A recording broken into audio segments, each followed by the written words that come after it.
সম্প্রতি ভারতের নিউ দিল্লি শহরে দুদিন ধরে ভগবদ্গীতা এবং নাট্যশাস্ত্রের উপরে একটি সম্মেলন হয়েছে।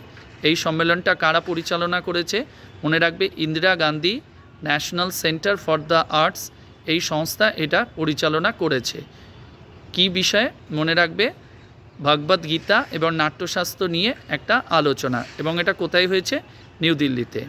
সেকেন্ড কোশ্চেন হলো, সম্প্রতি ভারত এবং মালদ্বীপের মধ্যে বেশ কিছু চুক্তি অনুষ্ঠিত হয়েছে।